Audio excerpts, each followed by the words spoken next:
Welcome to another midweek update video. This is where we thank our amazing sponsors and where you can stay bang up to date with our projects and future events. Without your support, we couldn't do the sport that we love to do, so thank you very much. Right, what time am I recording this? Gosh, 7:45 on a Tuesday morning. Here, tell us, Spasticker, what actually was your crime? Whistling on a Tuesday, Jester. You bastard! Right, I'm going to start off with a new feature called We're Not Worthy. We're not worthy! We're not worthy! A massive thank you to Claymore Racing. They've given us another sponsorship donation towards our Brant's Rally trip meter.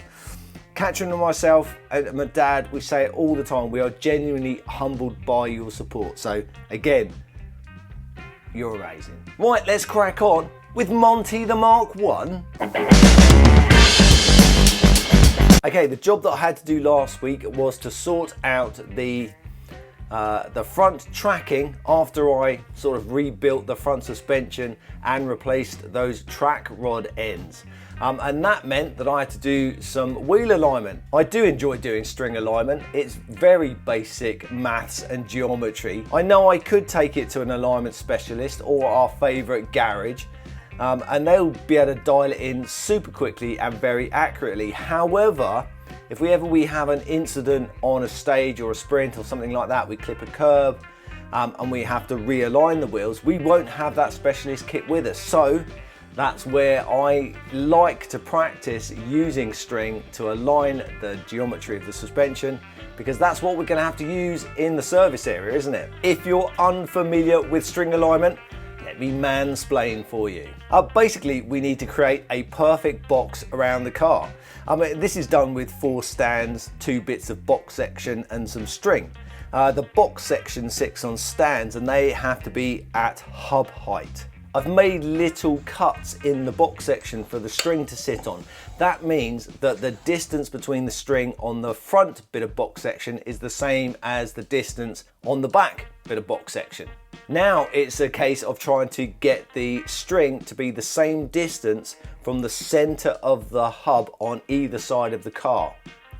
So say that it's 20 mil on the driver's side rear, it needs to be 20 mil on the passenger side rear. So that means that the string is equal. You do the same on the front. That distance might be slightly different because sometimes, you know, the wheels are slightly wider or whatever. And now you have this perfect box all the way around your car. But now you need to measure the distance from the front of the wheel to the string and the rear of the wheel to the string.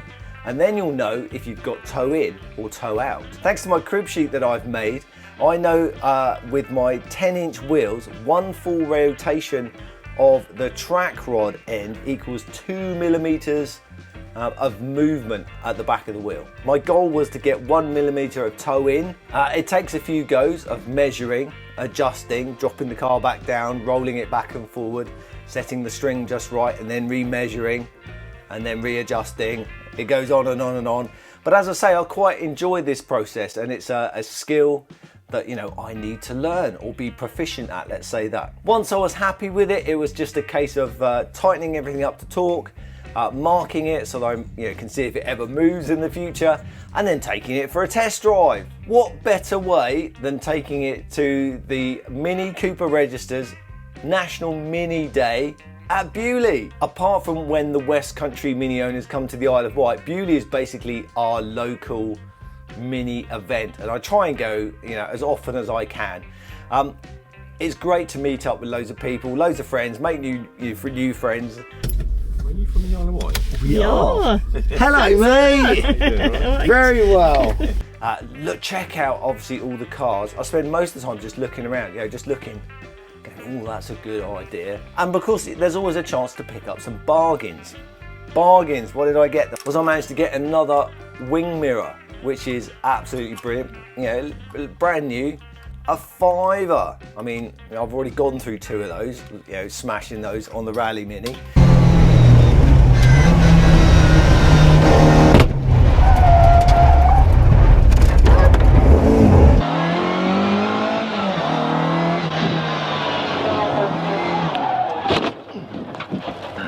Thank you very much. Oh, that's ruined, isn't it?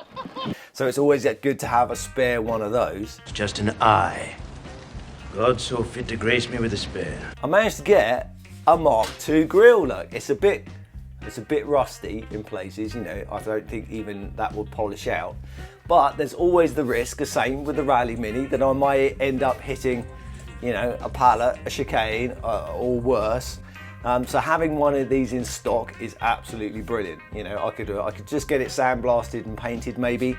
I don't know. Oh yeah, how much do you reckon that was? Nothing. A very kind gentleman said, no, you can have it. I'm really gutted I didn't get a selfie with you, I'm sorry. But thank you very much, I really do appreciate it. Kindness of people, it's always humbling, it really is. And I got these, petrol filler caps, locking ones. I don't know if they're vented or not actually now. Anyway, the tanks are vented anyway. But the good thing about these are matching twin tank filler caps. So basically, you know, this key will work in that one and that one will work in that one. It's the same set of keys, which means I can have one of those on the rally set keys and one of those on the spare rally keys, which means, you know, when we go to fill up, I only need one key to open them. How much were they? £5 for the pair. Woo!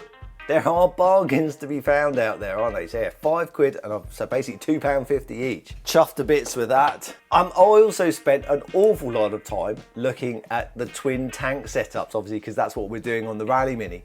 Yeah, checking out all the different setups. There's obviously the factory ones, but I was really pleased to see that, yes, the Works Minis that were there, they do have the straps on the inside of that fuel tank flange, whereas the factory setup is to have them on the outside. I don't know which way around. Anyway, I'm doing it the right way, but I still need to set that up. I haven't had time to play around with that much this week. I ain't got time to breathe. Are you ready for a new feature? Rules, regs, and red tape. So I've got plans for future events, some really exciting ones.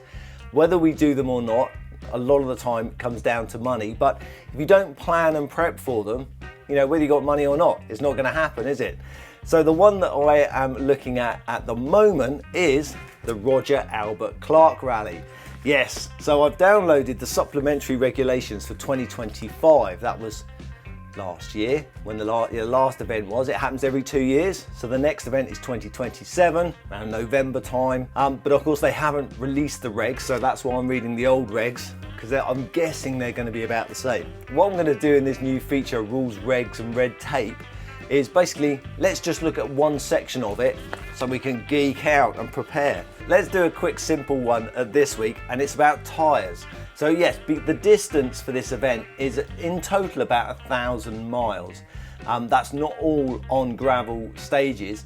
There's obviously road sections, but it goes through England, Wales and Scotland. Get in my belly! Basically driving to sections, doing gravel rallies, all the way to the top. So anyway, you're going to use a lot of tyres. So as with all motorsport, there's rules and regs on those.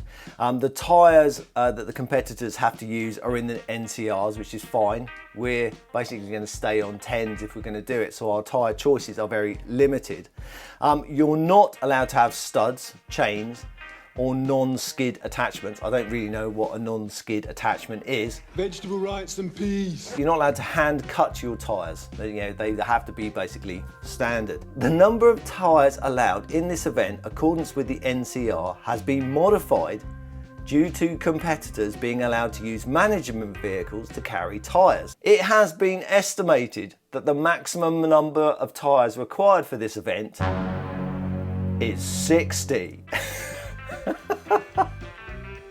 Should the event require the use of snow tyres, then in accordance with the NCR, the clerk of the course will issue a bulletin. 60 tyres, I can see possibly the top teams getting through 60 tyres, but the way that I drive, I'm very conservative with my tyres. We should get nowhere near that.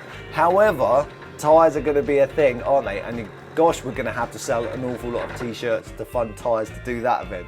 Anyway, from time to time, we're going to go through the supplementary regulations for all future events that we're going to do, just so we can get a geek on. Alfie update.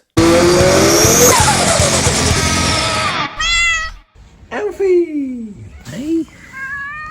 Yeah, we did out in the rain. Never rains on the Isle of Wight. You come to check out the alignment? No, not really. No. I'm trying very hard not to trip over my own string. Well, that's because you're clumsy. Yeah, I definitely need to be more agile like a cat. Yeah, here's my arse. Mate, thanks, mate. Right, thank you very much. I really do appreciate your support.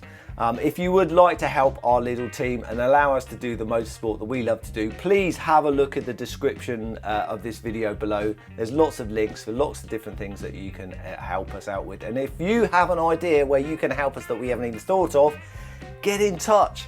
Right, thank you very much. See you next week. Ta-ta for now. Here's my arse. Cheers, mate.